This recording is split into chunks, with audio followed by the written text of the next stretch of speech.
அகில மீடியா நேயர்களுக்கு வணக்கம். இன்றைய உலக முக்கிய செய்திகள். முதலில் தலைப்புச் செய்திகள். பேச்சுக்கு இடமில்லை, போர் நிறுத்தத்திற்கு வாய்ப்பில்லை, உச்சகட்ட ஆதங்கத்தில் ஈரான். இஸ்ரேல் வான்வெளி முற்றிலும் முடக்கம், ஈரான் தாக்குதலால் அதிர்ச்சி. இஸ்ரேல் பிரதமரின் வீட்டை இலக்கு வைத்து ட்ரோன் தாக்குதல். இஸ்ரேல் துறைமுகத்தை தாக்கி ஈரான், தொடர்ந்து இஸ்ரேலின் மின் தடை. முன்னெப்போதும் இல்லாத தாக்குதல். இஸ்ரேலை நோக்கி சுமார் 30 ஈரானிய ஏவுகணைகள் மூலம் டெல் அவிவ் விமான நிலையம் உட்பட கைபா துறைமுகத்தை தாக்கியதாக தகவல். ஈராக்கில் உள்ள அமெரிக்க தளத்தின் மீது ஆளில்லா விமான தாக்குதல். ஈரான் கையில் சிக்கிய இஸ்ரேலின் முக்கிய புள்ளிகள். வெளியான அதிர்ச்சியூட்டும் தகவல். உலகை ஆட்டம் காண வைக்கும் ஈரான், உச்சம் தொடும் எரிபொருள் விலை. தொடர்பான விரிவான செய்திகள். போர் நிறுத்தம் குறித்து பேச்சுவார்த்தை நடத்த தயாராக இல்லை, ஈரான் தெரிவித்துள்ளதாக சர்வதேச ஊடகங்கள் செய்தி வெளியிட்டுள்ளன. எந்தவித பேச்சுக்கும் இடமில்லை, போர் நிறுத்தத்துக்கும் வாய்ப்பில்லை என ஈரான் தெரிவித்துள்ளது. ஈரான் தொடர்ந்து இஸ்ரேலிய தாக்குதலுக்கு உள்ளாகி வரும் நிலையில் இவ்வாறான ஒரு அறிவிப்பை ஈரான் விடுத்துள்ளது. இது தொடர்பில் மத்தியஸ்தர்களான கத்தார் மற்றும் ஓமானிடம் ஈரான் கருத்து தெரிவித்துள்ளதாக சர்வதேச ஊடகங்கள் தகவல் தெரிவிக்கின்றன. இந்த நிலையில் இரு நாடுகளும் தொடர்ந்து தாக்குதலை நடத்தி வருவதால் போர் நிறுத்தம் எட்டப்படுவது சிக்கலான விடயம் என்றும் ஈரானிய அதிகாரி ஒருவர் குறிப்பிட்டுள்ளார். அத்தோடு இஸ்ரேலும் ஈரானும் போர் நிறுத்தத்தை எட்ட முடியும் என்று தான் நம்புவதாக அமெரிக்க ஜனாதிபதி ஒரு பக்கம் தெரிவித்து வருகின்றார். இருப்பினும் சில நேரங்களில் அவர்கள் அதை எதிர்த்து போராட வேண்டி இருக்கும் என்றும் அவர் குறிப்பிட்டுள்ளார். கனடாவில் G7 உச்சி மாநாட்டுக்கு சென்ற போது செய்தியாளர்களிடம் பேசிய ட்ரம்ப் அமெரிக்கா இஸ்ரேலை தொடர்ந்து ஆதரிக்கும் என குறிப்பிட்டுள்ளார். இருப்பினும் ஈரான் மீதான தாக்குதல்களை நிறுத்துமாறு இஸ்ரேலிடம் கோரினாரா இல்லையா என்பது குறித்து ட்ரம்ப் கருத்து தெரிவிக்க மறுத்துள்ளதாக தெரிவிக்கப்படுகின்றமை குறிப்பிடத்தக்கது. இஸ்ரேலில் வான்வெளி மற்றும் விமான நிலையங்கள் முழுமையாக மூடப்பட உள்ளதாக அறிவிக்கப்பட்டுள்ளது. குறித்த அறிவிப்பை இஸ்ரேலிய சிவில் விமான போக்குவரத்து ஆணையம் வெளியிட்டுள்ளதாக சர்வதேச ஊடகங்கள் செய்தி வெளியிட்டுள்ளன. ஈரான் உடனான போர் பதற்றத்திற்கு மத்தியில் இஸ்ரேல் இந்த அறிவிப்பை விடுத்துள்ளது. மேற்கு ஈரான் மீது வான்வெளி தாக்குதல்களை ஆரம்பித்ததாக இஸ்ரேலிய ராணுவம் தெரிவித்த சில மணி நேரங்களிலேயே ஈரான் அதன் பழிவாங்கலை ஆரம்பித்து தாக்குதலை நடத்தி வருகிறது. இந்த நிலையில் ஈரானின் குறித்த தாக்குதல்களில் இஸ்ரேலின் தேசிய அவசர சேவை வடக்கு இஸ்ரேலின் கைஃபாவில் ஈரானிய ஏவுகணை தாக்குதலை தொடர்ந்து குறைந்தது 4 பேர் காயமடைந்துள்ளதாக தெரிவிக்கப்படுகிறது. அத்தோடு ஹைஃபாவில் எறிகணைகள் தரையிறங்கியதாகவும் அதன் தாக்கத்தில் வெடிப்புகள் ஏற்பட்டதாகவும் செய்திகள் வெளியாகியுள்ளன. இந்நிலையிலே பாதுகாப்பு கருதி இஸ்ரேலிய சிவில் விமான போக்குவரத்து ஆணையம் வான்வெளி மற்றும் விமான நிலையங்களை முழுமையாக மூடியுள்ளமை குறிப்பிடத்தக்கது. இஸ்ரேலிய பிரதமர் பெஞ்சமின் நெதன்யாகுவின் வீட்டை குறிவைத்து ஈரானில் இருந்து தாக்குதல் நடத்தப்பட்டுள்ளது. சிசேரியாவில் உள்ள பெஞ்சமின் நெதன்யாகுவின் குடும்ப வீடு மற்றும் கடேரா மின் உற்பத்தி நிலையம் ஆகியவை ஈரானால் குறிவைக்கப்பட்டுள்ளதாக கூறப்படுகிறது. ஈரானின் சுற்றிவளைப்பினால் இந்த நெதன்யாகுவின் வீடு குறிவைக்கப்பட்டதாகவும் ஞாயிற்றுக்கிழமை இரவு முதல் 2 ஏவுகணைகள் தாக்கப்பட்ட நிலையில் இது 3வது ஏவுகணை தாக்குதல் எனப்படும் எனவும் கூறப்பட்டுள்ளது. அத்தோடு இஸ்ரேலின் கைஃபா எண்ணெய் சுத்திகரிப்பு நிலையத்தின் மீது ஈரான் தாக்குதல் நடத்தியுள்ளது. கைஃபா மீது ஈரான் ஏவுகணை தாக்குதலை தொடர்ந்து மத்திய ஆக்கிரமிக்கப்பட்ட பாலஸ்தீனத்தில் பரவலான மின்சாரம் தடைப்பட்டதாக இஸ்ரேலிய ஊடகங்கள் செய்தி வெளியிட்டுள்ளன. இன்று காலை இஸ்ரேல் மீதான ஆபரேஷன் ட்ரூ ப்ராமிஸ் 3 தாக்குதலின் 8வது அலையில் ஈரானிய மண்ணில் இஸ்ரேலின் சமீபத்திய ஆக்கிரமிப்புக்கு பதிலளிக்கும் விதமாக ஆக்கிரமிக்கப்பட்ட பிரதேசங்களில் உள்ள கைஃபா மின் உற்பத்தி நிலையத்தை இஸ்லாமிய காவல்படை அதிகாலை 4:50 மணியளவில் ஏவுகணை தாக்குதலுடன் குறிவைத்தது. 2 ஈரானிய ஏவுகணைகள் நகரின் முக்கிய மின் உற்பத்தி நிலையத்தை தாக்கியதை தொடர்ந்து மத்திய ஆக்கிரமிக்கப்பட்ட பாலஸ்தீனத்தில் பரவலான மின்சாரம் துண்டிக்கப்பட்டதாகவும் இஸ்ரேலிய ஊடகங்கள் செய்தி வெளியிட்டுள்ளன. ஈரானின் ஏவுகணை தாக்குதலால் இஸ்ரேலின் துறைமுகங்கள் பற்றி எறிவதாகவும் வெடிப்புச் சத்தங்கள் கேட்டதாகவும் தெரிவிக்கப்படுகின்றது. ஈரானின் சமீபத்திய தாக்குதல்களை தொடர்ந்து துறைமுக நகரத்தில் குறைந்தது 2 பேர் காயமடைந்ததாகவும் மேலும் 3 பேர் காணாமல் போயுள்ளதாகவும் இஸ்ரேலின் பொது செய்தி தெரிவித்துள்ளது.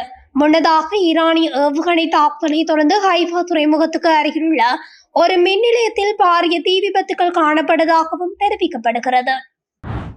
முன்னெப்போதும் இல்லாத புதிய வியூக தாக்குதல்களை ஈரான் மேற்கொண்டு வருகின்றது. டெல் அவிவின் பென்குரியன் விமான நிலையம் மற்றும் ஹைஃபா துறைமுகம் ஈரானிய ஏவுகணை தாக்குதல்களால் பாதிக்கப்பட்டுள்ளன. சமீபத்திய தாக்குதலில் இஸ்ரேலை நோக்கி சுமார் 30 ஈரானிய ஏவுகணைகள் ஏவப்பட்டதாக இஸ்ரேலிய ஊடகங்கள் செய்தி வெளியிட்டுள்ளன.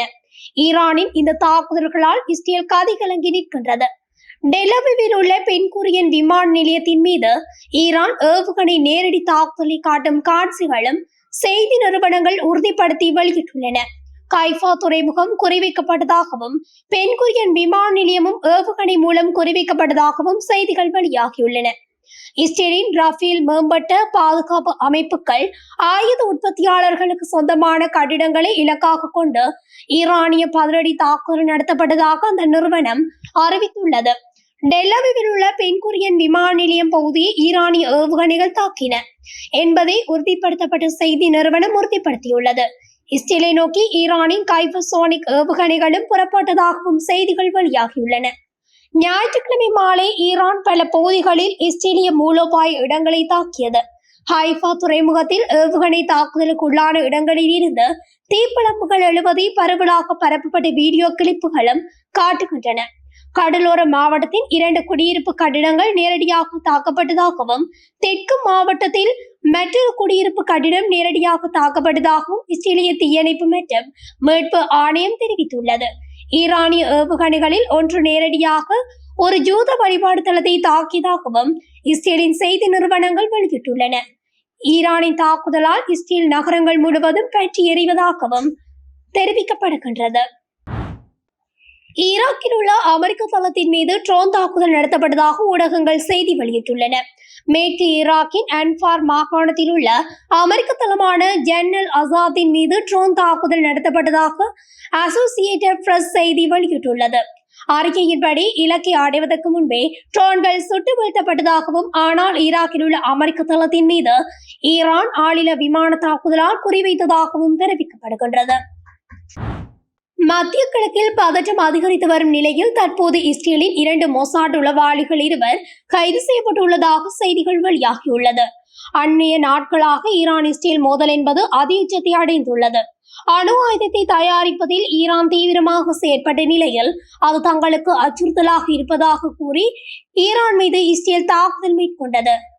இன்றோடு 4 நாட்கள் ஈரான் இஸ்ரேல் மோதல் அதிகரித்து வருகின்றது. இரு நாடுகளுக்கும் இடையில் போர் பதற்றம் அதிகரித்து வரும் நிலையில் இஸ்ரேலின் மொசாட் அமைப்பின் 2 நபர்களை ஈரான் கைது செய்துள்ளதாக இஸ்ரேலின் செய்திகளை மேற்கோள் காட்டி வெளியாகியுள்ளது. அல்போர்ட்ஸ் மாகாணத்தில் வெடிபொருட்கள் மற்றும் மின்னணு சாதனங்களை தயாரித்துக் கொண்டிருந்த போது இவர்கள் கைது செய்யப்பட்டுள்ளதாக ஈரானின் அரசு ஊடகம் ஒன்றும் செய்தி வெளியிட்டுள்ளது. அத்தோடு இஸ்ரேலிய மொசாட் உளவாளியையும் ஈரான் தூக்கிலிட்டுள்ளது.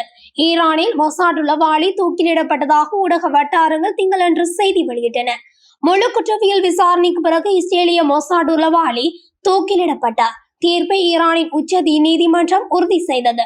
டெஹ்ரான் மாகாணத்தில் மேலும் 2 மொசாட் செயற்பாட்டாளர்கள் கைது செய்யப்பட்டதும் குறிப்பிடத்தக்கது.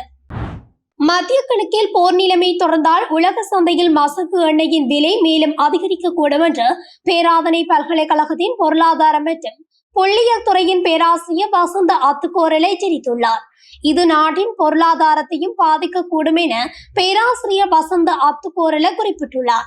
மத்திய கிழக்கு பகுதியில் இஸ்ரேல் ஈரானிடையே கடும் மோதல் ஏற்பட்டுள்ளது. ஈரான் அணு ஆயுதம் தயாரிப்பதாக கூறி அந்த நாட்டின் மீது இஸ்ரேல் முதலில் தாக்குதல் நடத்தியது. ஈரானின் அணு ஆராய்ச்சி மையங்கள் ஏவுகணை சேமிப்பு கிடங்குகளை குறிவைத்து இஸ்ரேல் தாக்குதல் நடத்திய நிலையில் அணு விஞ்ஞானிகள் உள்ளிட்ட பலர் உயிரிழந்தனர். அத்துடன் ஈரானில் உள்ள உலகின் மிகப்பெரிய எரிவாயு கிடங்கின் மீது அத்துடன் ஈரானில் உள்ள உலகின் மிக பாரிய எரிவாயு கிடங்கின் மீது நேரடி தாக்குதல் நடத்தியுள்ளது. குறித்த தாக்குதல் மூலம் தினசரி 1.2 கோடி கனமீட்டர் எரிவாயு உற்பத்தி தற்காலிகமாக நிறுத்தப்பட்டுள்ளது. இஸ்ரேலின் தாக்குதலுக்கு பதிலடியாக ஈரான் ஏவுகணைகளை வீசி கடும் தாக்குதல் நடத்தியது. இதில் இஸ்ரேலின் ராணுவ மையங்கள், விமானப்படை தளங்களை குறிவைத்து தாக்குதல் நடத்தப்பட்டுள்ளது. டெல் அவிவ், ஜெருசலேம் உள்ளிட்ட பல நகரங்களில் நடத்தப்பட்ட தாக்குதலில் ஏராளமான கட்டிடங்கள் இடிந்தன.